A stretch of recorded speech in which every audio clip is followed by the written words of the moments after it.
Bonjour à tous, je m'appelle Julien Pellabert, je suis négociateur professionnel. Mon métier, c'est d'accompagner, former et d'assister des entreprises et organisations à la conduite de leurs négociations les plus sensibles et les plus complexes. Bienvenue dans Pour Parler, le podcast de la négociation. Notre ambition est simple, vous donner des clés pour mieux négocier. Mieux négocier pour un meilleur futur professionnel et personnel. Aujourd'hui, j'ai la chance de recevoir Hubert Millon. Bonjour Hubert, comment vas-tu? Bonjour Julien, ça va très très bien et toi? Écoute, en pleine forme, je suis extrêmement ravi que tu sois là parce qu'en plus, on va pas se cacher, mais on a l'occasion de pas mal travailler ensemble Oui. sur des sujets entre la négociation, la médiation et le jeu d'acteur, qui est un de tes cœurs de métier. Et ça me fait extrêmement plaisir d'aborder cette thématique. Avant qu'on rentre dans le détail, est-ce que tu peux te présenter pour les personnes qui ne te connaissent pas, s'il te plaît? Tout à fait. Bonjour à tous. Donc je suis Hubert, effectivement Hubert Millon. En quelques mots, j'ai démarré ma vie en entreprise en tant que salarié dans le commercial et marketing dans des grands groupes, dans le luxe et les médias. Et suite à ça, suite à un burn-out, j'ai bifurqué Mhm. pour me lancer dans cette voie triple voie, je dirais d'ailleurs que j'ai aujourd'hui. Euh, une voie qui est vraiment animée par l'audace. Moi, c'est Ah, vraiment l'audace qui m'intéresse au quotidien, la capacité à oser.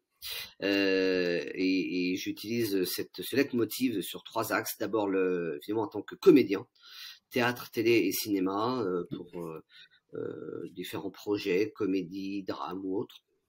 On aura l'occasion je bien pense, de sûr. reparler de la notion de être acteur. Qu'est-ce que ça veut dire être acteur? Et puis être acteur de sa négo.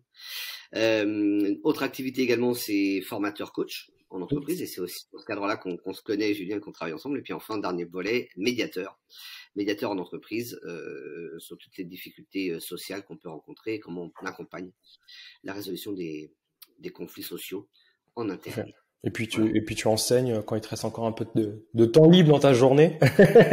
Tu Ouais, oui, enseignes. notamment, ouais, bien sûr, dans différentes écoles et instituts, Mm. les différentes approches que j'ai en termes d'art oratoire, de prise de parole en public, bien sûr, mais également la notion de gestion des conflits, gestion des incivilités, tensions, Mm. euh, négociation, évidemment, Bien sûr. et puis la médiation. Voilà. Alors vraiment passionnant. On a décidé ensemble d'aborder cette question de est-ce que le négociateur est un acteur? Et j'ai envie de te dire, waouh, c'est vachement paradoxal parce que dès que tu ouvres n'importe quel livre de management, on te dit que le manager ou le négociateur, il doit être authentique. Mm. Mais s'il est authentique, est-ce qu'il peut être un acteur? Est-ce qu'un acteur fait pas... Enfin, waouh! Est-ce que tu peux m'aider à mieux comprendre? Est-ce que le négociateur, euh, est-ce qu'il doit jouer un rôle? C'est quoi avoir un rôle? C'est quoi être acteur de sa négo ou être acteur de la situation? Parce que je trouve ça vraiment passionnant. En plus, je connais un petit peu ton travail là-dessus. Donc, est-ce que tu peux nous Ouais. aider? Alors, évidemment, la réponse est complexe à tout ça, parce qu'il y a beaucoup de choses à dire. Euh, Moi, je voudrais d'abord démarrer avec une première étape qui est importante pour moi, c'est déjà la notion d'étymologie. Qu'est-ce Ouais. que c'est être acteur? Être acteur, ça veut dire être responsable de ses actes. La Ouh, première, génial. Ok, première définition, c'est ça. Euh, super. Alors, bien sûr, on a la notion d'acteur en tant que comédien sur scène ou sur un plateau de théâtre, de cinéma, etc. Euh, mais il est avant tout responsable de ses actes. Et effectivement, nous, sur un projet théâtre au cinéma, c'est une des premières choses qu'on nous demande. Au-delà de jouer, on nous demande surtout d'être responsable de notre préparation, de notre apprentissage, de la capacité à se mettre dans notre personnage, dans le Mhm. texte, dans la mise en scène, etc. Et on fait appel vraiment à notre responsabilité. Moi, j'ai évidemment pas mal de relations avec des metteurs en scène et des réalisateurs qui me disent et s'accordent tous là-dessus, même s'ils se connaissent pas forcément, en me disant, on a besoin, nous, d'acteurs. Les acteurs qu'on cherche, c'est des acteurs responsables, sur qui on peut se fier en termes de Génial. capacité d'implication et de travail. Alors, une fois qu'on a dit ça, il y a je pense, des passerelles qui se font évidemment directement entre acteurs et négociateurs. Ceci étant, il y a d'autres choses à préciser en amont. D'abord, tu poses la question, est-ce que on peut être acteur en étant authentique? Oui. On est acteur parce qu'on est authentique. Sinon, on serait pas un bon acteur. Sinon, la pièce est mal jouée, le film est mauvais. En tout cas, les acteurs sont mauvais dans le film. D'accord. Du mieux qu'on peut, hein, bien sûr, avec toute l'humilité qu'on peut avoir, en tout cas que je peux avoir, que j'essaye d'avoir. On essaye de faire de notre mieux, et puis surtout, on essaye évidemment d'être le plus authentique possible, parce que c'est ça qui va permettre au public, en l'occurrence, si on parle du métier de comédien, d'acteur, de croire à notre personnage et croire à l'histoire. Alors, qu'est-ce que ça veut dire être authentique? Ça veut dire c'est la question que j'allais te poser. J'étais en train d'écrire. Ouais. C'est quoi être authentique? Être authentique, c'est utiliser pleinement qui je suis pour servir mon personnage, ma pièce, mes objectifs. Ah oui, génial. C'est utiliser totalement qui je suis. C'est fort. Oui. C'est pas se renier. Donc il faut il faut se connaître. Ça passe effectivement par une phase de connaissance, Ouais. bien sûr, une phase de conscience, conscience aussi de qui je suis, de mes capacités, de mes talents aussi, hein. Puis peut-être des zones un peu de vulnérabilité sur lesquelles travailler, parce que ça va être utile pour mon objectif. En tant que comédien, on est comme un négociateur, là-dessus on se rejoint, c'est-à-dire, on a un objectif à servir, hein. On a des intérêts et des objectifs à atteindre. Oui, on a une pièce à jouer, et on a des effets, on va dire, à provoquer chez notre public. Et un négociateur, on a par définition évidemment des objectifs à atteindre. Donc ne pas se renier, être pleinement soi-même, c'est effectivement déjà en avoir connaissance et conscience. Ça veut dire utiliser la palette de potentiel que j'ai, que ça soit intellectuellement, physiquement ou émotionnellement. C'est génial. Est-ce que ça veut dire que c'est céder à ses pulsions, être authentique? Si j'ai envie à un moment de dire aime à l'autre, est-ce que être authentique c'est le dire, ou est-ce que c'est de regarder comment je vis l'émotion, comment est-ce qu'elle prend le dessus, comment est-ce que je peux canaliser, toujours dans cette notion de chercher à répondre à un objectif? Parce que ça, vraiment j'adore ce que tu viens de dire, c'est que il faut définir cet objectif, parce que c'est le but de la négociation, et on doit toujours se poser la question, est-ce que ce que je mets en place dans ma négo répond à cet objectif? Et ça, beaucoup de personnes l'oublient. C'est-à-dire que dans la négo, on pourrait dire à un moment donné, moi j'ai envie de te dire fuck Hubert, ou j'ai envie de te dire que j'ai raison. Mais la première question que je devrais me poser, c'est en faisant ça, est-ce que ça répond à mon objectif? D'accord ou pas d'accord? Bien sûr. On ne met pas un pied sur un plateau de théâtre quand on est dans les coulisses, quand la pièce a démarré, si on ne sait pas ce qu'on va y faire et pourquoi est-ce qu'on rentre sur scène. C'est pas possible. Génial. On va mal jouer. On va être, soit on va pas savoir quoi faire, et donc là évidemment le public va le voir, soit on va faire des choses mécaniquement, et donc là on va perdre de l'authenticité, on va perdre du naturel dans le jeu, et donc on va pas être bon. Donc être authentique, c'est se mettre totalement et à 100% à disposition en vue de réaliser cet objectif.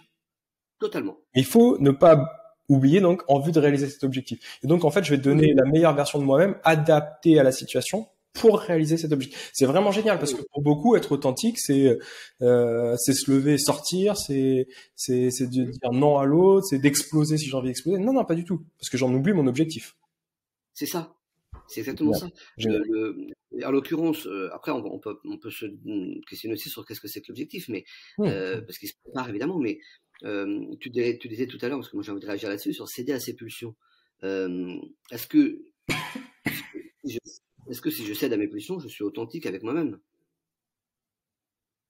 J'ai un objectif qui est de perdre du poids. Est-ce que si je cède à cette tablette de chocolat, je vais atteindre mon objectif? Génial. Oui, je dirais oui et non. Non, bien sûr, parce qu'on imagine bien qu'une plaquette de chocolat va pas nous aider à maigrir. Donc non. Cependant, ça peut être oui si je me dis, ok, là je m'autorise cette plaquette parce que je sais que ce soir je ferai une diète et que l'équilibre globalement va passer par rapport à ce que je peux. Donc il n'y a pas de règle définie, mais ceci étant, c'est évidemment toujours mettre en perspective ce que je fais. C'est ça qui est important. Toujours mettre en perspective ce que je fais. Donc en fait, être acteur ne m'empêche pas d'être authentique. Mais alors maintenant qu'on sait ça, c'est quoi être acteur de sa négo? En dehors d'être responsable. Envie d'apprendre à mieux négocier pour améliorer votre futur professionnel et personnel?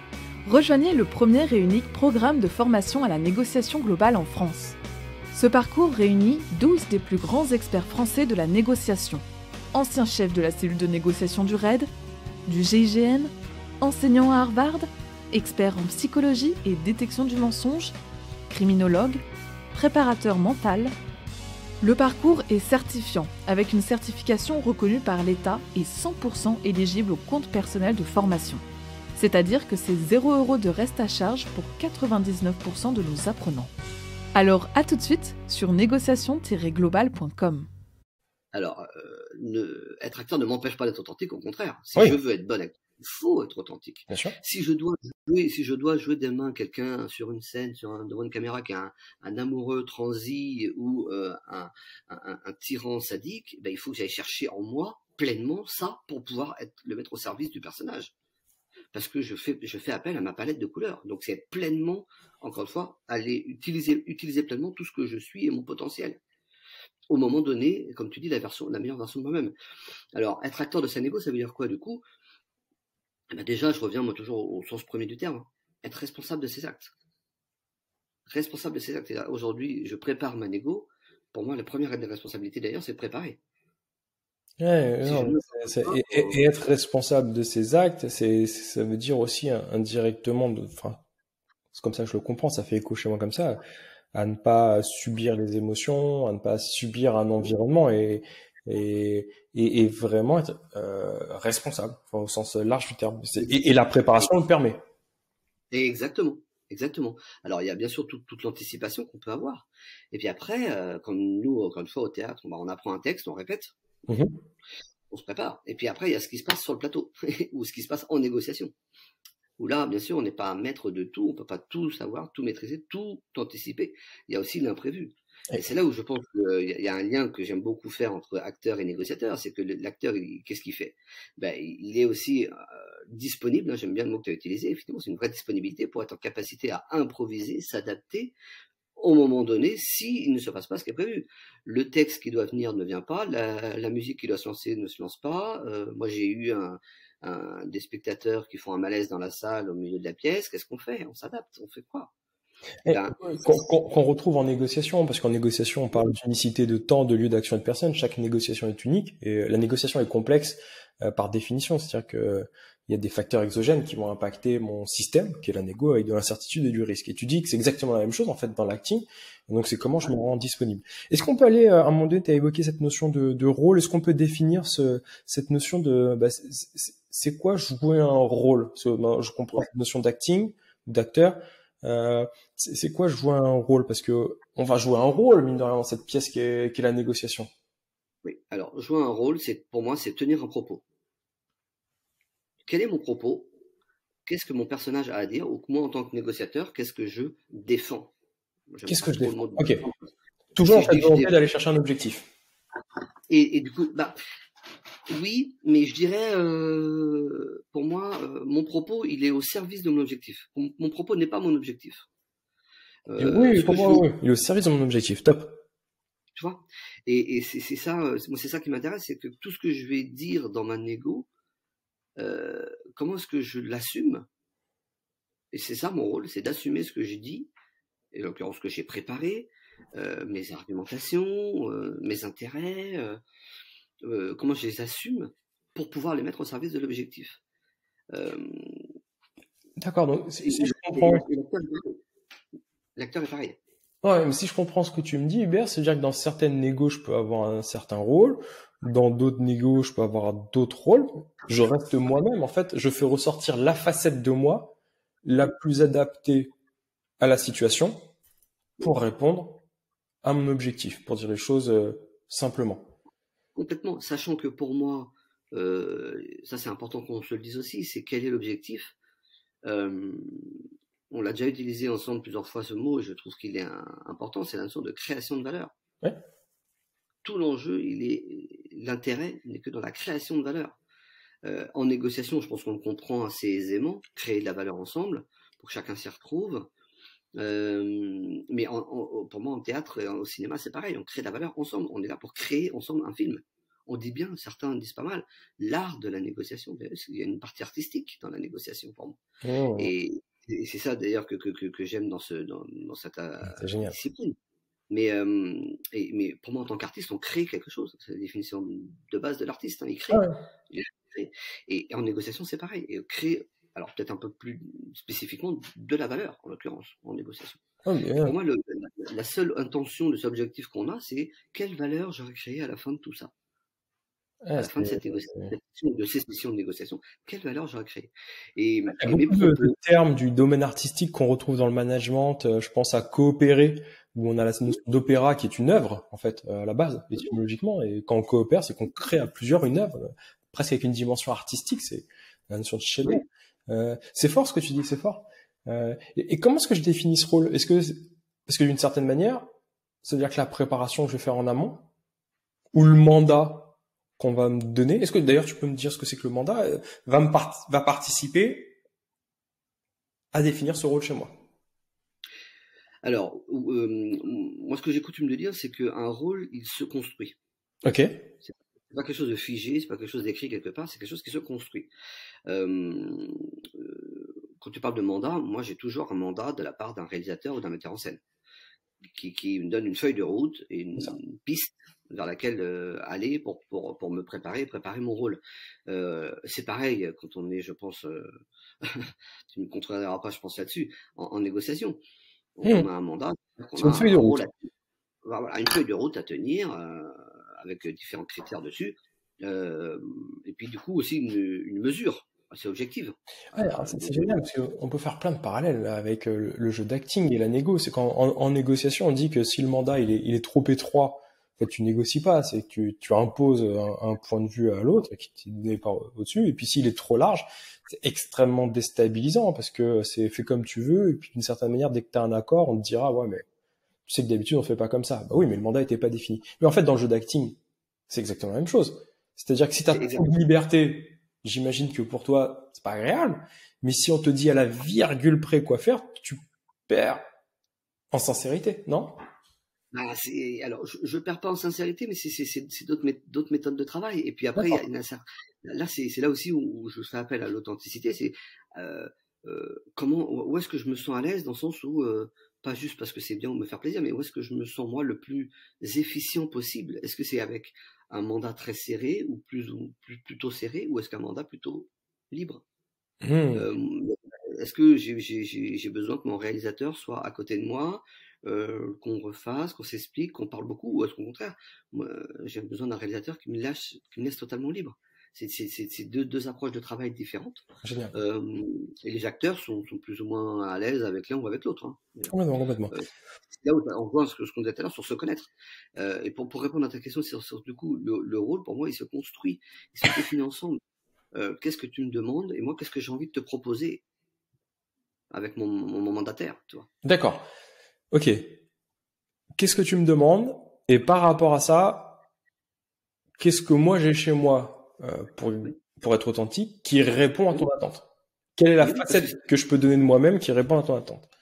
Parce que c'est moi qui vais être sur scène, hein. C'est moi qui vais être face au public. Hein. Moi, j'ai pas mal d'acteurs qui me disent, ou d'actrices qui me disent, ah, c'est pas facile ce qu'ils me demandent. Je sais pas, oui et non, parce que peut-être que la demande est exigeante, mais toi, qu'est-ce que t'en as fait? Qu'est-ce que t'as proposé? Comment vous avez travaillé ensemble pour le faire ça? Parce qu'effectivement, c'est toi qui es sur scène derrière. C'est à toi de l'assumer. Donc, il faut y aller.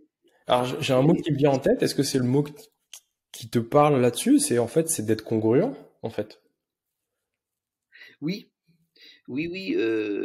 Alors, bien sûr, la congruence. Mais je fais attention à ce mot-là aussi parce que pour moi, il est par définition, je dirais instable. D'accord. La congruence, elle est pas figée. C'est pas tiens un jour c'est bon, j'ai trouvé la congruence. Non. C'est tous les jours on la remet en question. Donc bien sûr c'est la congruence et en même temps c'est jamais quelque chose de figé la congruence. Hein. C'est un instant T. Hein. Je veux dire c'est entre ce que je pense, ce que je dis, ce que l'autre entend, comprend sur mon comportement. Il n'y a pas trop de déperdition. Exactement. Et après un deuxième point que je voudrais dire moi sur la notion de rôle qui est très importante pour moi, c'est aussi la notion d'apprentissage. Ok. C'est-à-dire que c'est là où c'est d'ailleurs pour moi c'est ce métier d'acteur est incroyable, c'est que à la fois on apporte notre compétence, notre savoir-faire, notre savoir-être pour le mettre au service du personnage et de la pièce ou du film, et en même temps on sait qu'on apprend.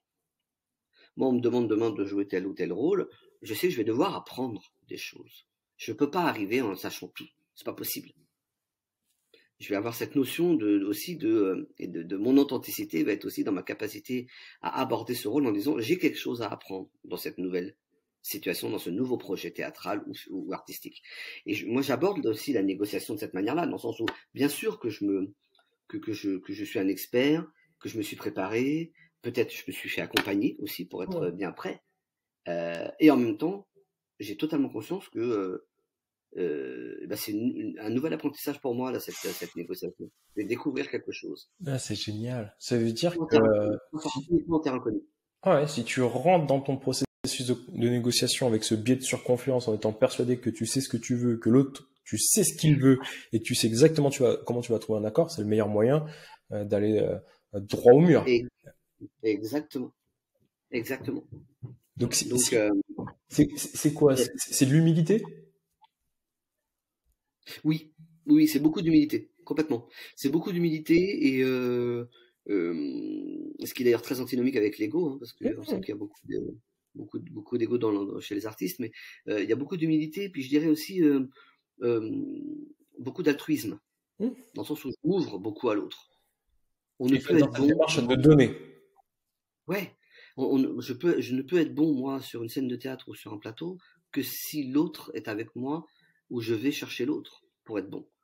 Je peux pas être bon tout seul, même si je suis dans un dialogue. Oui. J'ai besoin que l'ingénieur du son soit avec moi. J'ai besoin que le chef op soit avec moi pour que ça, même si c'est uniquement un monologue, pardon. Même si c'est sur mon monologue tout seul face à la caméra, et ben j'ai besoin de ça. J'ai besoin de l'autre pour être. Ce qu'on retrouve dans la négociation, c'est que je peux avoir un accord sans l'autre contre lui, ça c'est pas un problème. Mais si je veux le meilleur accord possible de la situation, j'ai besoin qu'il m'aide. Je peux pas avoir d'opportunité si je suis même pas moi-même une opportunité pour lui. Donc, c'est génial. C'est d'ailleurs, enfin, je sais pas ce que t'en penses, mais je me dis que moi, c'est facile d'avoir un accord rapidement et contre l'autre. Hein. C'est pas si compliqué. Compromis, coupe la poire en deux, boum. Ouais, c'est ça. C'est pas très compliqué. Ou même un accord gagnant-perdant. Où moi, je perds tout et puis l'autre a tout gagné.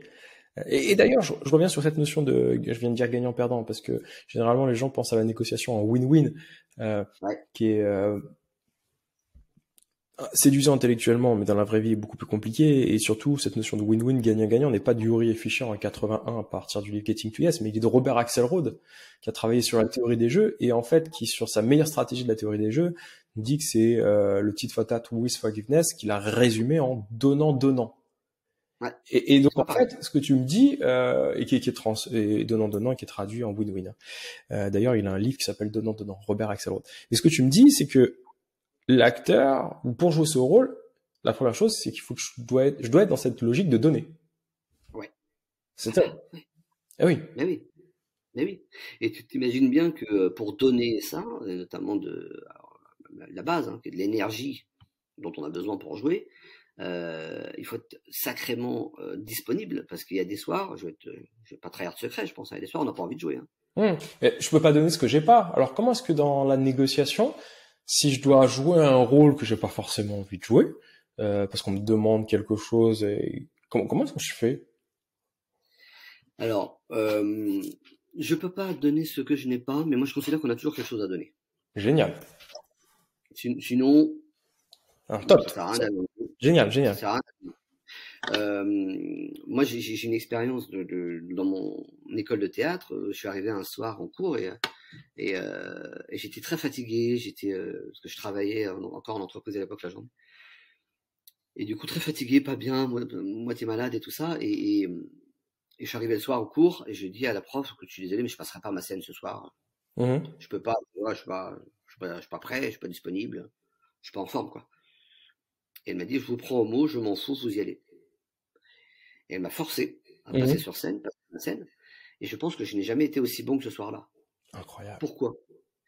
Parce que j'ai lâché la représentation de ce que je voulais faire, ce que je voulais donner, comme si il faut que je sois dans cette énergie-là pour que ça soit bien.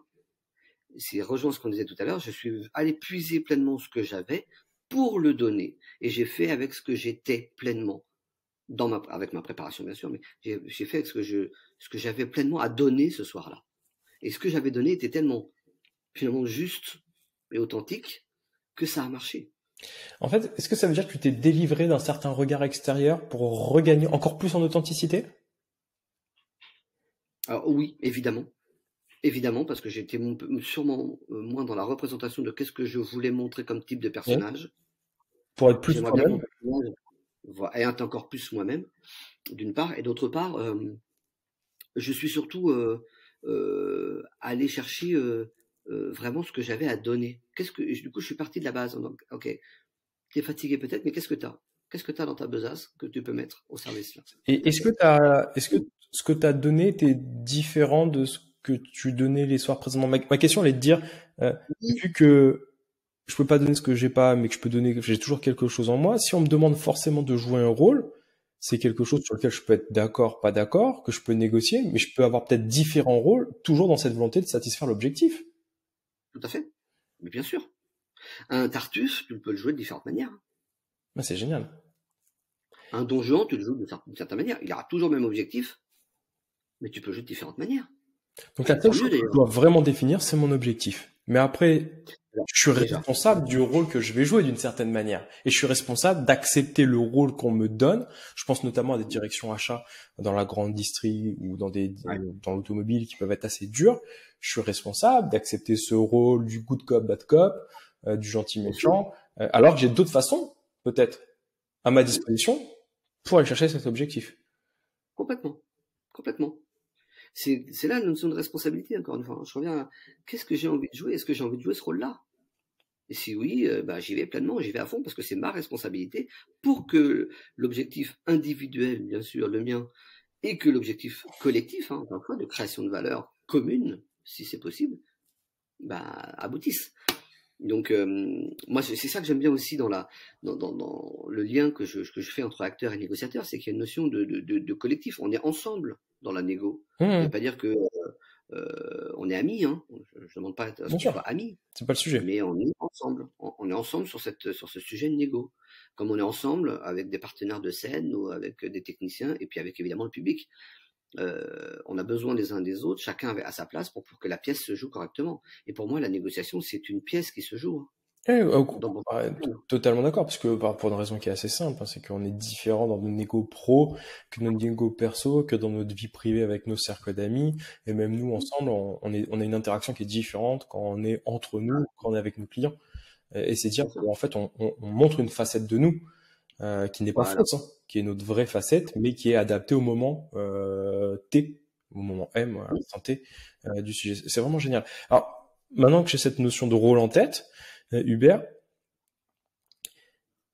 j'ai certaines négos qui peuvent être longues en intensité ou dans la Ouais. durée. Pour toi qui joues tous les soirs, comment être endurant sur cette notion de rôle? Comment être congruent avec ça? Est-ce que je peux changer d'énergie à un moment donné? Comment est-ce que tu vois les choses, toi, là-dessus? Sur cette endurance dans mon rôle, qui est pas moi-même, hein, qui est une facette de moi-même, on a bien compris. C'est ça. Bah, qui est moi-même, c'est une facette de moi. C'est pas peut-être tout moi, mais c'est une facette de moi, donc c'est moi. Non. Mais par rapport à l'endurance, effectivement, l'endurance, pour moi, c'est un vrai sujet en acting. Mhm. Pas dans le sens où tous les rôles sont physiques, hein, mais parce qu'il y a des rôles qui sont plus physiques que d'autres. Mais l'endurance, elle est aussi dans cette capacité de concentration. Mhm. Sur un plateau de théâtre ou sur un plateau de cinéma, l'endurance, elle vient de notre capacité à notre rapport au corps. D'accord. Si j'ai un rapport à mon corps qui est le plus pacifié possible, si je puis dire, j'aurais a priori aucun problème de concentration. Qu'est-ce que tu appelles pacifier, s'il te plaît? Bah parce que pacifié parce que là, j'entends autour de moi dans les accompagnements que je fais, dans les comédiens que je rencontre, que le rapport au corps est pas simple. On n'aime pas forcément notre D'accord, corps. ok. On aimerait évidemment avoir un autre corps On est coupé. plus grand, plus grand, plus petit, plus mince, plus costaud, plus ceci, plus cela. Bon. Et d'écouter, évidemment. La notion d'écouter son corps, c'est pas parce que c'est bien ou parce qu'il y a évidemment une tendance aujourd'hui très autour de ces aspects-là, de développement personnel, de méditation, etc. C'est pas parce que c'est une tendance. C'est parce que moi, je considère que acteur et négociateur, mon premier outil de travail, c'est mon corps. Mhm. C'est pas mon papier, mon stylo, hein, c'est mon corps. Ouais. C'est-à-dire que ça peut être ma respiration, Bien sûr. Mon regard, ma voix, ma gestuelle, c'est ça qui va me permettre d'incarner mon rôle. Oui. Un rôle, avant tout, c'est un corps. Oui, surtout on dit que le message, il y a 3 canaux de communication. Alors, je retourne pas sur l'étude de Merabian avec les chiffres qui est biaisé, mais si on reste sur les ordres de grandeur, c'est intéressant. C'est qu'on a une grosse partie de la communication qui est sur la partie body language, expression corporelle. Je vais avoir une partie qui est sur ma prosodie, tonalité de voix, mon rythme, accent, et une partie qui est vraiment sur les mots utilisés. Et les 3 vont se mêler. Et donc, effectivement, le corps, je dois l'apprivoiser. Ouais, parce que en tant qu'acteur, nous, au théâtre, dans les bonnes écoles de théâtre, la première chose qu'on fait, c'est laisser le texte sur la chaise. D'abord, tu connais ton personnage, tu connais la scène, mais avant tout, on va te dire, ok, tu vas me la mimer en marchant. Comment il marche ton personnage? Comment il se tient? Comment il regarde? Est-ce qu'il regarde déjà? Il regarde quoi? Et c'est intéressant parce que je trouve qu'en négociation, c'est pareil. Avant de dire quoi que ce soit, comment est-ce que je me tiens?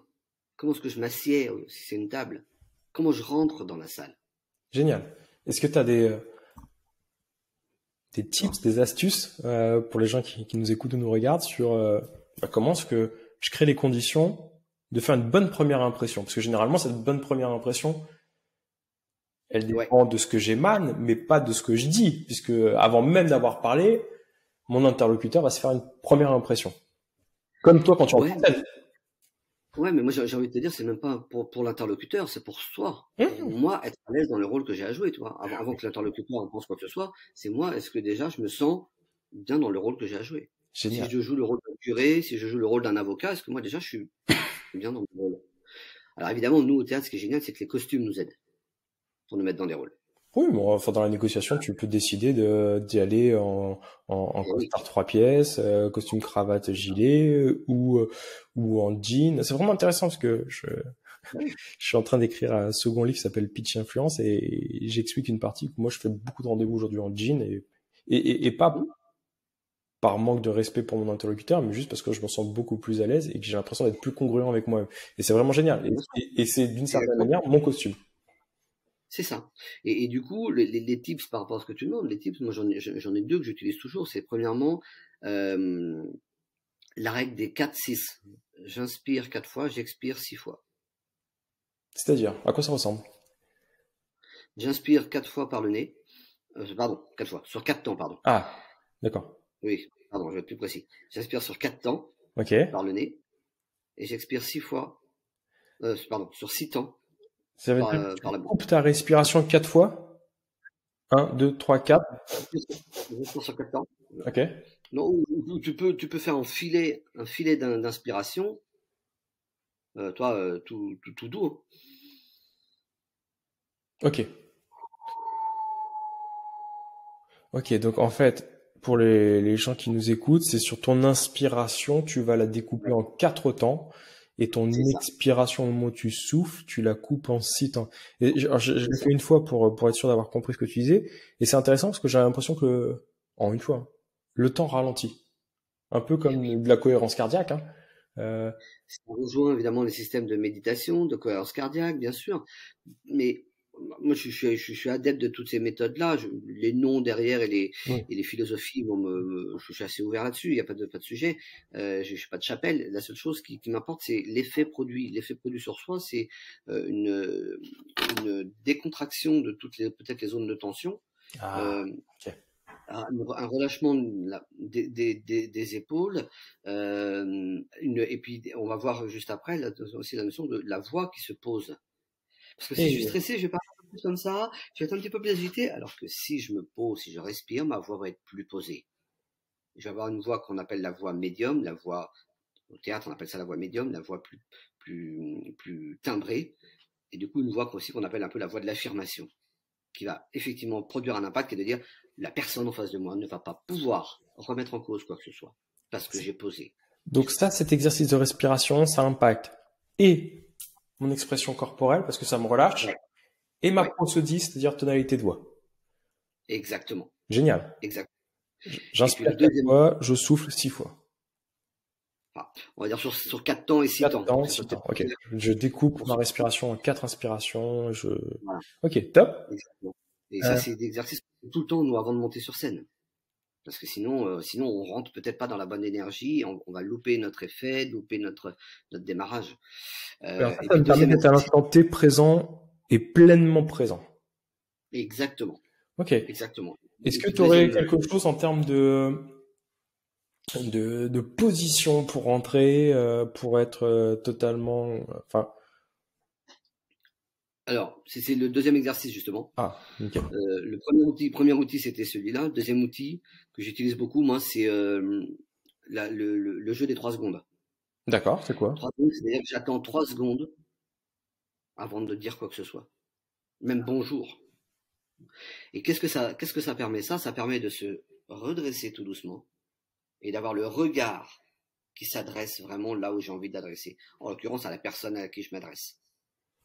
En négociation, on parle à la personne en face de soi. On ne parle pas à ses papiers, on ne parle pas autour de soi. Non, c'est à la personne en face de toi. Génial, génial. Vraiment, je m'adresse à toi. Donc, Ça, c'est de prendre ce temps de pause de 3 secondes. Je m'interdis de parler pour pouvoir du coup recaler. C'est un peu comme des caméras, tu sais, des caméras qui bougent toutes seules, là. ouais, Je sais plus comment on appelle ça.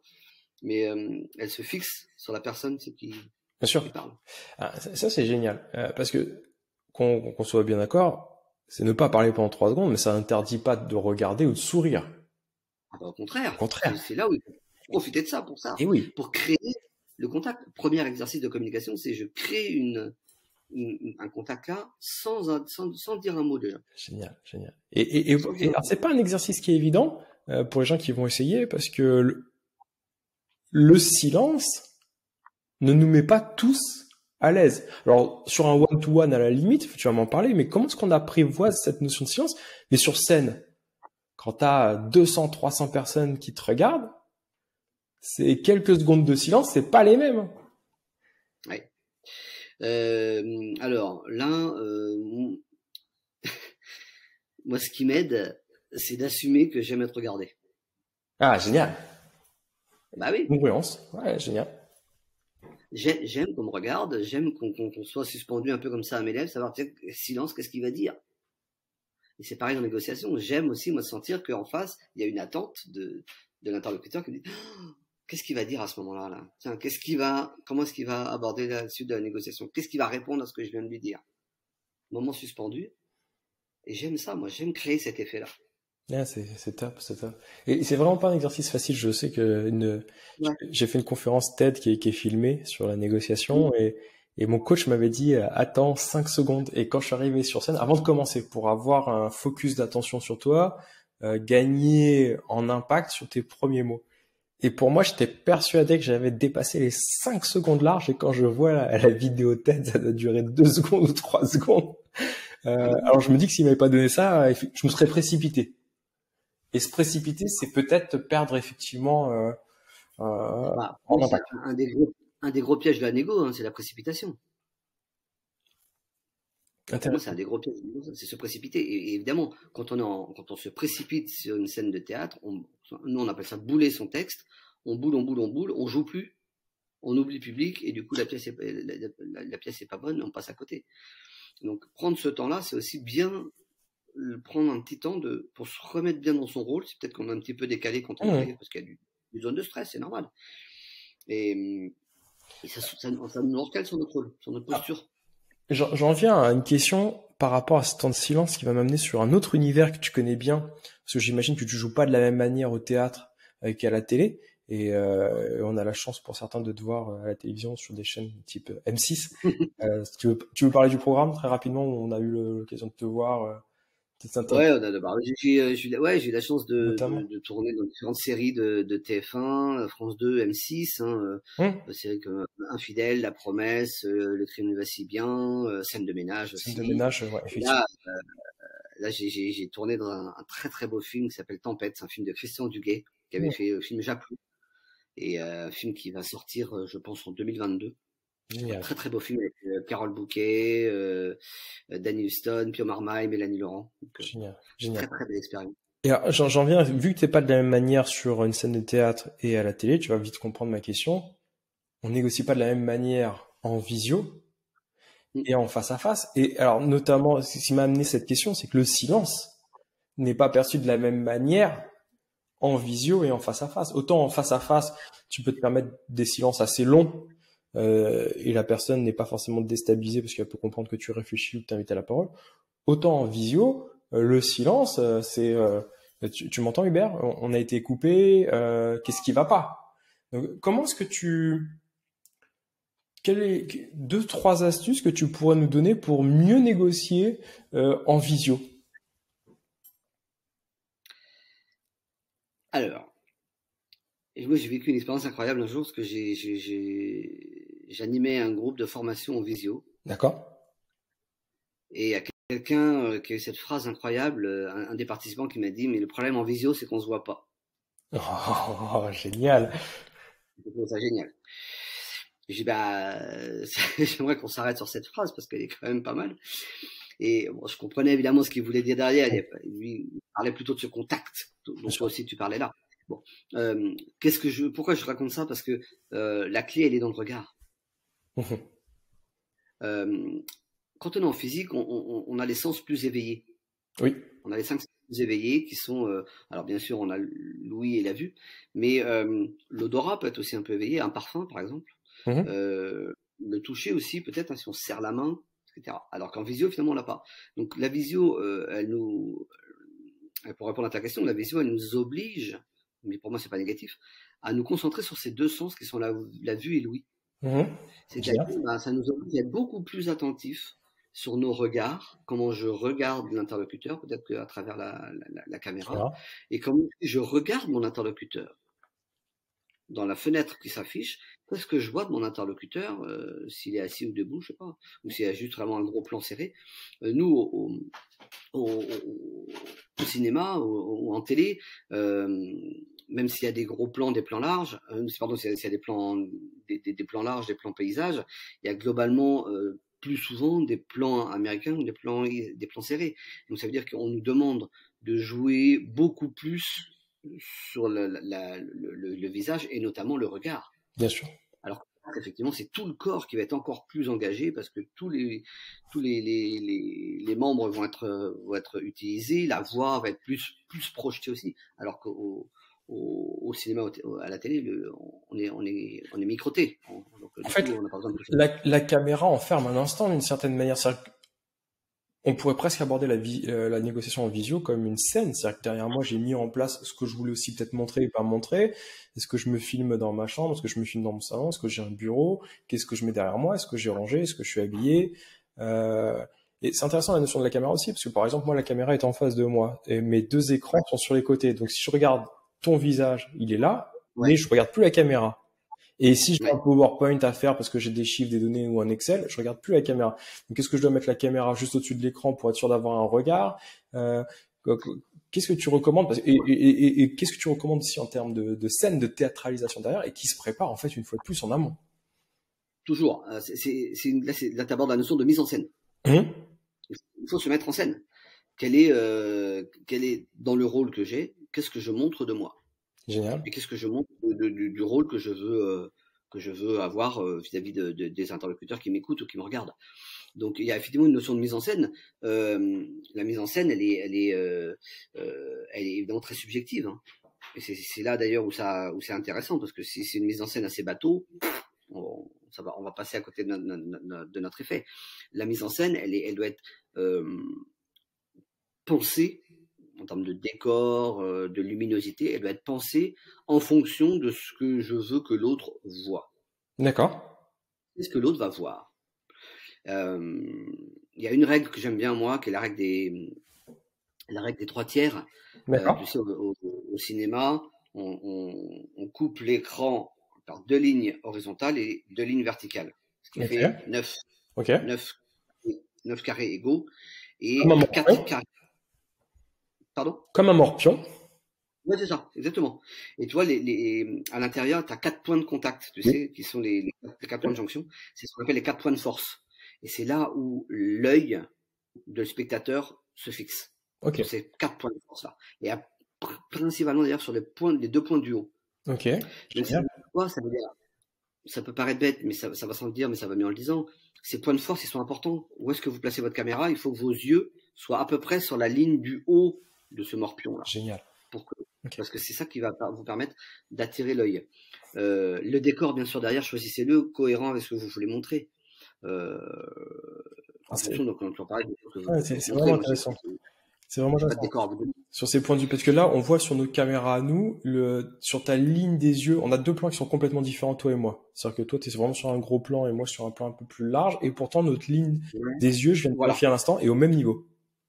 C'est ça. Inconsciemment. Ok, génial. C'est exactement ça. Donc ça, c'est important. Et du coup, par rapport aussi à ce que tu me demandais en termes de tips par rapport à une visio, il y a aussi tu donnais les mouvements de regard. Moi, les mouvements de regard ne me dérangent pas. Il y a quelque chose de naturel et de vivant qui existe. Il ne s'agit pas d'être figé sur l'autre pour s'assurer que l'autre regarde l'autre ou que l'autre nous regarde. C'est plutôt ce questionnement de se dire comment est-ce que j'arrive à garder le contact visuel avec l'autre. Je peux bouger le regard, mais je ne perds de toute façon jamais le contact avec l'autre. Ok, je peux bouger mon visage, mais il faut que mes yeux regardent dans la même direction. Intéressant. Bien sûr. Top.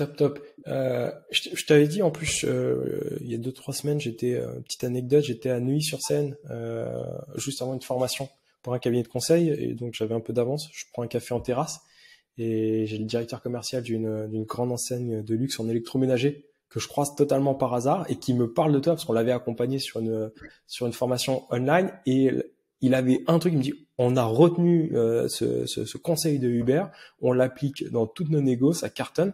Tu te souviens de ce que je t'avais dit? Ou le tip que tu leur avais donné, c'était de faire des visios à certains moments en étant debout. Voilà. Est-ce que tu peux nous en dire un peu plus là-dessus? Parce que moi, je trouve que l'idée, elle est vraiment géniale. Et puis, on voit même, il y a des entreprises qui font des tapis de marche où tu as ton bureau qui est en hauteur et tu continues à marcher. Donc, tu as un rythme, tu es debout. Enfin, il y a plein de choses à faire avec son corps.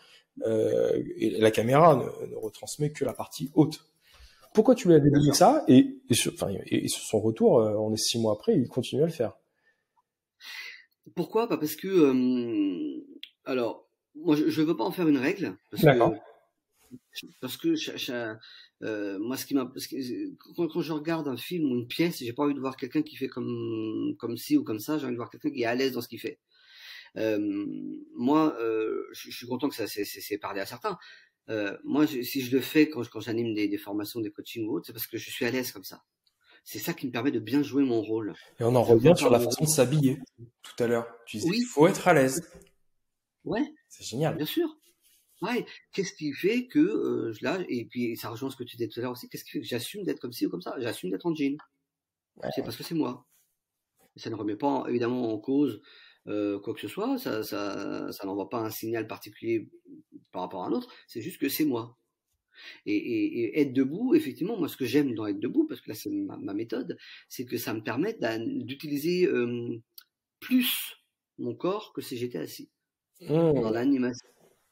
On sait qu'à distance, l'animation demande pas mal d'énergie pour créer justement de l'énergie en face, de côté de l'écran. Voilà. Donc moi ma petite méthode, c'était de dire tiens je vais me mettre déjà moi en énergie, et peut-être que ça va leur donner de l'énergie. Et me mettre en énergie, c'était de me mettre debout. Et effectivement, j'aime ce conseil-là. Après, encore une fois, s'il y a des gens qui sont plus à l'aise assis, moi ça me choque pas. Ça me choque pas non plus. Je pense qu'il y a des choses qui sont très intéressantes. C'est génial. Le temps avant le vite Hubert, c'est génial. Et je veux juste dire ça quand même, ce qui est important dans tout ce qu'on se dit là, pour que ça soit, c'est pas dogmatique, mais pour que un jeu d'acteur sur scène ou en négociation soit intéressant et efficace, il faut pas qu'il soit figé ou dogmatique. C'est-à-dire qu'un négociateur, il doit pas se mettre assis. J'en sais rien, moi. Un négociateur, il doit aller chercher en lui ce qui va lui permettre d'être pleinement à l'aise dans son rôle pour être pleinement dans la création de valeur. Totalement. Non, mais c'est exactement ce que tu dis en plus depuis tout le début. Je trouve ça génial. Je voyais pas ça comme ça en plus sur l'acting. Si je comprends en fait l'échange qu'on a, c'est vraiment être acteur, c'est être responsable de ses actes et être authentique.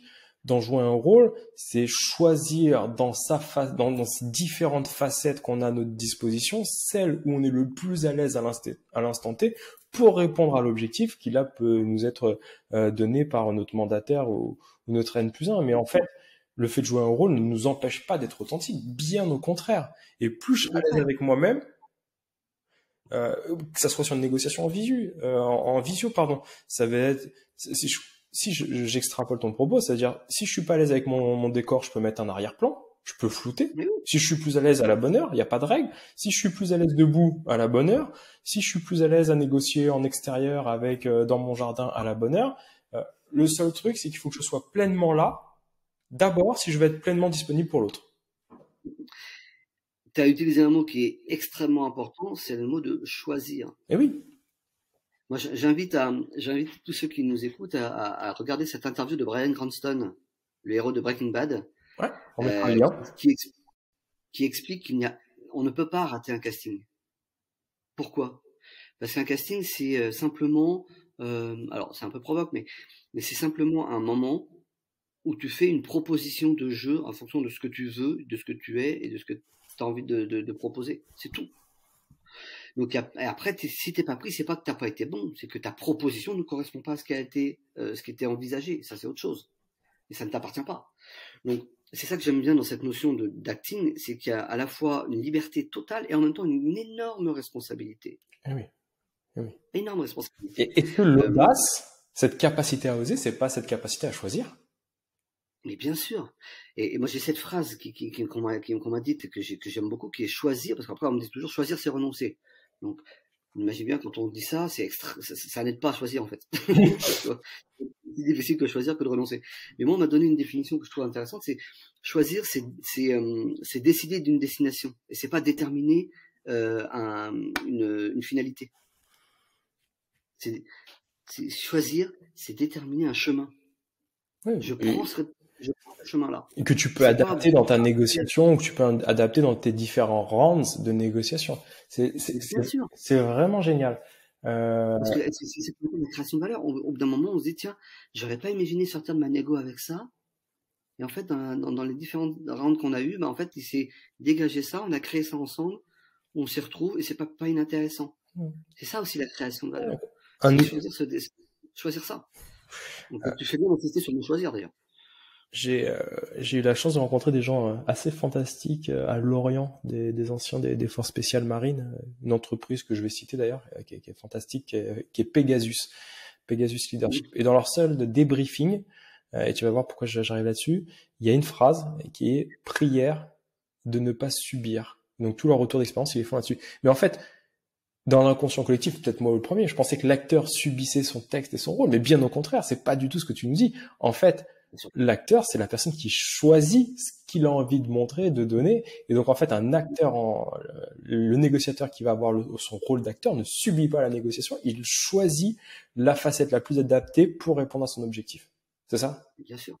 Bien sûr. C'est pour ça que les grands acteurs, ils jouent énormément de choses et ils sont géniaux dans tout. Depardieu, il est génial dans beaucoup de choses.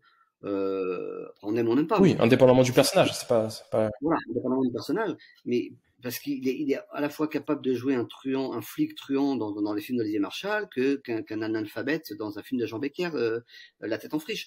Et pourquoi? Parce qu'il choisit, comme tu dis très bien, il s'immerge totalement dans le truc parce qu'il y va à fond, totalement libre et avec l'envie de s'amuser aussi. Dans le bon sens du terme, c'est pas puéril, c'est de s'amuser. Maintenant, je joue dans le premier sens du terme, quoi. Génial. Écoute, c'est vraiment passionnant et ça donne un regard différent à la notion d'authenticité, d'acting, de congruence, de choix. Merci pour cet éclairage, Hubert. J'ai une dernière question que j'ai l'habitude de poser à tous mes invités. Si le Hubert d'aujourd'hui devait rencontrer le Hubert quand il avait 20 ans, quel est le conseil qu'il lui donnerait, s'il te plaît? Un conseil? Oui. Continue. Continue. Moi, pourquoi je dis ça? Parce que je sens que je suis sur un chemin. D'accord. Ma vie est un éternel chemin, avec plein de découvertes, de nouveautés, de surprises, des hauts et des bas, évidemment. Mais voilà, et donc continue sur ton chemin, trace la route. Et s'il n'y avait pas eu ces hauts et ces bas, le Uber d'aujourd'hui n'existerait pas. Donc continue. Ah. C'est ça. Pardon, ça a coupé, je t'ai pas entendu. Pardon. S'il n'y avait pas eu ces hauts et ces bas, le Uber d'aujourd'hui n'en serait pas là. Et donc, c'est continue à avancer. Ah bah, bien sûr, on a besoin de la nuit pour voir le jour. Hein. Génial. Écoute, c'est top. Merci beaucoup, Hubert, pour ce retour d'expérience. C'était vraiment passionnant. Bah, merci à toi. Et puis, j'engage tous les uns et les autres à s'amuser en théâtre, à s'amuser peut-être dans des cours amateurs s'ils le souhaitent, parce que ça les aidera de toute façon dans leur vie personnelle et professionnelle. Complètement. Et qui ose gagne, pour reprendre encore une phrase militaire, mais qui est vraiment le credo de l'Institut Nara. Qui ose gagne. Merci beaucoup, Hubert. Pour nous, on se retrouve dans 2 semaines pour un nouveau podcast de Pour Parler, le podcast de la négociation. Merci beaucoup.